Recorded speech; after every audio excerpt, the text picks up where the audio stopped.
Cuando me dejó por aquella chica, no me dolió su ausencia. Me dolió la manera en que me lo pidió. No es culpa tuya, Inés. Es que necesito volver a sentirme vivo. Como si yo fuera una enfermedad lenta. Como si mis arrugas fueran jaulas. Han pasado 10 años. No fue inmediato, pero aprendí a respirar sin él. A dormir sola. A llenar el lavavajillas solo hasta la mitad.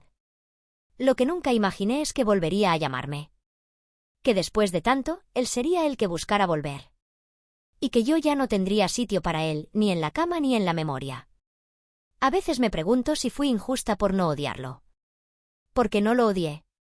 Solo me dolió la cobardía con la que se fue. Estuvimos casados 34 años. Teníamos nuestras rutinas. La compra los sábados en Mercadona, el café con leche en vaso en el bar de Sebastián, la radio puesta en la cocina con el parte de las 9. Nuestra vida no era perfecta, pero era nuestra. Hasta que él decidió que quería otra. Más joven. Más ruidosa. Más dispuesta a empezar desde cero. Yo no supe competir. Ni lo intenté. No nací para pelear por afecto. No a mi edad. Me fui haciendo pequeña. No delante de él, sino por dentro. Como si cada cajón vacío en casa también vaciara algo de mí. Lo gracioso es que no lloré. No al menos los primeros meses. Hacía la colada. Iba a la Renfe para visitar a mi hija en Valencia. Llevaba los días como una buena viuda de un hombre vivo. Nadie lo dijo así, pero era eso. Viuda emocional. Muerta de amor, pero sin funeral. 3 años después conocí a Julián. Por casualidad. Un hombre tranquilo, lector de El País y con los nudillos siempre fríos. Hablaba poco. Me escuchaba mucho. Y sin querer, volví a sonreír. Hoy tengo una familia distinta. No mejor. No peor. Pero mía. Y justo cuando empezaba a creer que el pasado ya no dolía, él volvió a aparecer. Con ese mismo tono de voz. Como si todo hubiera sido un paréntesis. Como si 10 años fueran una anécdota. Como si yo no hubiera cambiado. Cuando nos conocimos, yo tenía 22 y él 25. Estábamos en Cuenca, en un curso de contabilidad básica que organizaba la ONCE. Él era alto, delgado, con manos de fumador y esa forma de mirar como si todo fuera chiste privado. Me hizo reír el primer día. Me pidió salir el segundo. Y al tercer día, ya sabía cómo me gustaba el colacao, sin grumos y con una galleta María flotando. Nunca fue un hombre romántico, pero tenía gestos que se quedaban. Me regaló una radio portátil en nuestro primer aniversario. De esas que solo sintonizaban bien si tocabas la antena. Así tendrás que ponerle siempre un dedo, como a mí, dijo riendo. Y yo reí también. Porque entonces no sabíamos lo que venía. Nos casamos jóvenes, sin grandes fiestas, sin lista de bodas. Vivimos en un piso alquilado en Albacete, con muebles prestados y un colchón duro como tabla. Los primeros años fueron austeros, pero también los más honestos. Nos bastábamos. Luego vinieron las niñas. Dolores primero, después Clara. Y con ellas, la vida cambió de ritmo. Las noches sin dormir, las visitas al pediatra, los dibujos pegados en la nevera. El amor no se fue, solo se volvió cotidiano. En lugar de besos, había bolsas de la compra. En lugar de poemas, había ITV del coche. Pero yo lo amaba. A mi manera. Con fidelidad sin aplausos. Con ternura sin palabras. Entonces no entendía por qué la gente se separaba después de tantos años. Creía que lo duro era el principio, no el final. ¡Qué ingenuidad! El final no grita. El final se instala. En el sofá con distancia. En las comidas sin conversación. En las miradas que ya no se buscan. Yo lo noté mucho antes de que lo dijera. Esa forma suya de vestirse distinto. De pasarse más tiempo en el baño. De cerrar el móvil al verme entrar. Pero no lo quise ver. Pensé que era una mala racha. Que el amor, como el pan, a veces se endurece, pero aún se puede mojar en sopa. No sabía que lo suyo ya no era pan, era polvo. Y cuando por fin me lo dijo, con esa frase ensayada que no me salió en ninguna novela, yo solo asentí. Le dije que sí, que si eso quería, que se fuera. Pero por dentro, algo se rompió. Y no se oyó. Los primeros meses después de su marcha fueron raros. No tristes, no exactamente. Más bien como si viviera en una casa prestada. Todo me resultaba ajeno, incluso mis propias rutinas. Me despertaba temprano, pero no porque tuviera algo que hacer, sino por costumbre. Ponía la cafetera, me sentaba junto a la ventana y escuchaba Radio Nacional sin entender realmente lo que decían. Solo me tranquilizaba el murmullo. Las niñas me llamaban cada tanto. Dolores tenía su vida hecha en Zaragoza, con 3 hijos que apenas conocía bien. Clara, más cercana, venía cada 2 fines de semana.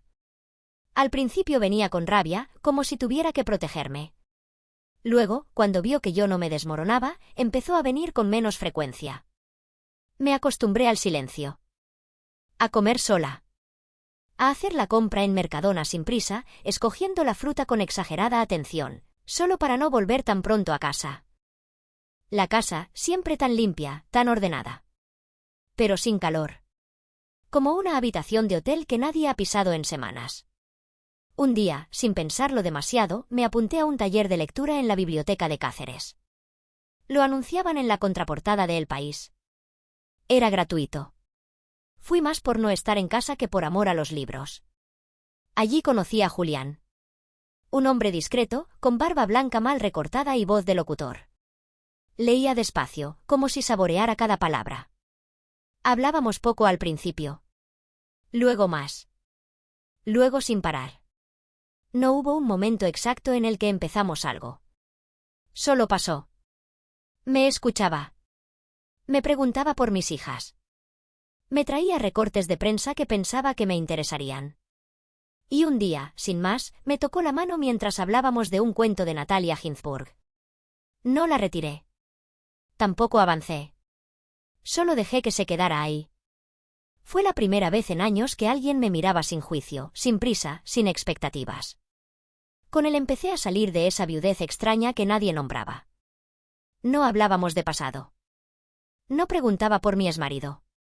Yo tampoco le conté mucho. No hacía falta. Con Julián aprendí a volver a estar. No como madre. No como esposa. Como mujer. Y justo cuando creí que por fin había enterrado a los fantasmas, el teléfono sonó. Era su voz. Su forma de decir mi nombre. Inés, soy yo. Como si eso bastara. Como si los 10 años fueran un malentendido. Como si yo siguiera ahí. No le pregunté por qué llamaba. No lo necesitaba. Lo sabía. Se le había acabado la novedad. Esa chica joven, la del perfume dulce y las uñas perfectas, seguramente ya no le miraba igual. Y él, que nunca supo estar solo, volvió a donde creía que siempre tendría la puerta abierta. Me pidió un café. En persona. En su tono de siempre, como si me invitara a pasear por el centro, como si no hubieran pasado 10 años. Dudé. No porque me interesara. Dudé porque algo en mí quería mirar a los ojos de aquel hombre y ver si quedaba algo. Nos vimos en una terraza, en Valencia, cerca del Retiro, un sitio donde él jamás me había llevado antes. Iba bien vestido, más delgado, con ese aire de quien quiere parecer más joven de lo que es. Me saludó con un beso en la mejilla, como si aún tuviéramos rituales. Yo me senté, saqué mis gafas del bolso, y no dije nada. Él habló. Mucho. Me dijo que había cometido errores. Que la vida lo había golpeado. Que ella le había sido infiel. Que no supo valorar lo que tenía. Lo dijo sin vergüenza. Sin emoción. Como si esperara que yo respondiera con alivio. Pero yo no sentí alivio. Sentí algo peor, nada.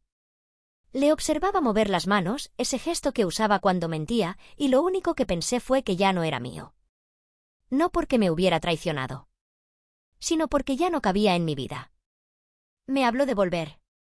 De empezar de nuevo. De que las niñas estarían felices. Yo no lo interrumpí. Lo dejé hablar. Pensé en Julián. En sus silencios. en su forma de ponerme la manta en las piernas sin decir nada. Pensé en mi rutina actual, en los domingos con los nietos, en el taller de lectura, en mis nuevas fotos colgadas en la pared donde antes estaban las suyas. Y me di cuenta de que el pasado era eso, algo que ya no duele, pero que tampoco se toca. Cuando terminó su discurso, solo le dije que no sabía si me dolía más lo que hizo entonces o lo que pretendía ahora. Él sonrió.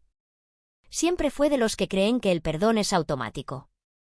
Pero yo no era la misma. Ni por dentro ni por fuera. Y él tampoco. Solo que aún no se había dado cuenta. Esa noche no dormí. No por él. Por mí. Porque me descubrí removida, incómoda, como si algo en mi interior hubiese tambaleado lo que creía firme. Me senté en la cocina con un vaso de leche caliente, como hacía en los años duros cuando las niñas eran pequeñas y yo no tenía tiempo ni para llorar. Miré la pared, las fotos nuevas, las postales que Julián me enviaba cada vez que viajaba con su hija a Granada. Y pensé, ¿realmente estoy en paz? ¿O simplemente aprendí a no mirar atrás? Me sentí culpable. No por rechazarlo. Por dudar. Por pensar, aunque fuera un segundo, en lo que fue. En cómo su voz seguía despertando en mí ecos. No deseo. No amor. Solo memoria. Y a veces, la memoria araña más que el olvido. Le hablé a Clara al día siguiente. Ella me escuchó en silencio. Me preguntó, ¿y tú qué quieres, mamá? No supe responder. Quería seguir adelante. Pero también quería entender por qué aún me afectaba. ¿Será que una parte de mí sigue esperando explicaciones? ¿O solo me molesta que intente volver como si nada? Esa tarde le escribí a Julián. No fue una gran confesión. Solo le dije que necesitaba tiempo. Que mi pasado había tocado la puerta y no quería dejarlo entrar sin antes saber si tenía cerradura. Él respondió con un te espero que no era promesa, ni chantaje. Era ternura. Esa que uno no supo pedir de joven y que solo aparece cuando ya se tiene canas y miedo. Pasaron 2 semanas. En ese tiempo no respondí a su segundo mensaje. Él insistía, con frases cortas, siempre con el mismo tono, Inés, aún creo en nosotros. Yo no respondía. No por desprecio. Por precaución. Por dignidad. Porque ahora ya no quería ser la mujer que espera. Ni la que consuela. Ni la que recoge las sobras de un amor mal digerido. Y entonces lo decidí. Le escribí una carta. A mano. Como cuando aún existían los buzones. No para invitarlo. No para castigarlo. Solo para decirle la verdad. La mía. Le conté que me había reconstruido. Que ya no vivía en los márgenes de su historia. Que merecía a alguien que llegara, no que regresara. Y que el perdón no siempre abre puertas. A veces simplemente cierra bien una que llevaba años entornada. Después de enviar la carta, no sentí alivio. Sentí vértigo. Como cuando estás en un tren que ya arrancó y no sabes si subiste al correcto. Me pasé los días esperando una reacción. Pero no hubo ninguna. Ni una llamada. Ni una respuesta. Solo silencio. Y en ese silencio empecé a oírme a mí misma. Me observaba en el espejo del baño y notaba los cambios. No solo las arrugas nuevas o la piel más fina. Notaba la expresión. Una serenidad que no recordaba haber tenido nunca. Como si, al fin, me perteneciera. Julián volvió a llamarme una tarde cualquiera. Su voz era la misma, pero había una pausa larga antes de hablar. Si aún quieres que nos veamos, mañana tengo entradas para el teatro en Cáceres. No es compromiso. Solo ganas. Dudé. No por miedo, sino por respeto. A mí. Pero esa noche saqué del armario la blusa que me regaló Clara en Navidad, me pinté un poco los labios y me miré sin juicio. Me vi mujer. No madre, no exesposa. Mujer. A las 7 en punto me esperó frente al teatro. Llevaba una bufanda que le tejió su nieta y una sonrisa tímida que no necesitaba explicación. Vimos la obra. No recuerdo bien el argumento, pero sí recuerdo que me tomó la mano cuando el personaje principal dijo: «Los que vuelven, a veces solo quieren no sentirse tan solos». Y yo apreté su mano con suavidad. No por confirmar nada. Solo para decirle, estoy aquí. Cuando salimos, no hubo besos ni promesas. Caminamos despacio, sin necesidad de llenar el aire con palabras. Porque a esta edad, el amor ya no grita. Respira. No me preguntó por la carta. Yo tampoco por su silencio. Supimos, sin decirlo, que algo se había cerrado. Y que otra cosa, más frágil pero más honesta, empezaba. No sé si llamarlo nuevo comienzo. Ni siquiera sé si lo nuestro es eso. Lo que sí sé es que al volver a casa, al quitarme los zapatos, no sentí vacío. Sentí hogar. Uno distinto. Uno que no depende de quién se queda o se va, sino de cómo te sientes contigo cuando cierras la puerta. Han pasado unos meses desde aquella noche en el teatro. No vivimos juntos. No lo necesitamos. Julián viene los martes y los sábados. A veces traemos pan de pueblo, otras veces simplemente compartimos silencio. No nos llamamos pareja. Nos decimos compañía. Porque eso somos. Dos personas que han vivido lo suficiente como para no confundir costumbre con amor ni presencia con entrega. Él sigue leyendo en voz alta los editoriales de El País mientras yo pelo naranjas en la cocina. Me besa la frente cuando se va. Y yo, sin decirlo, empiezo a guardar su taza de café en el armario como si ya formara parte de la casa. No hemos hablado más de mi exmarido. La carta quedó sin respuesta, y en ese silencio entendí que a veces no se necesita un cierre formal. Solo aceptar que el otro ya no tiene lugar en tu historia actual. Clara dice que me ve distinta. Que río más. Que tengo una luz en los ojos que no recordaba desde antes del divorcio. Y yo le sonrío, porque no es solo Julián. Es todo. Es haberme elegido. Es haber dicho no cuando aún era más fácil callar.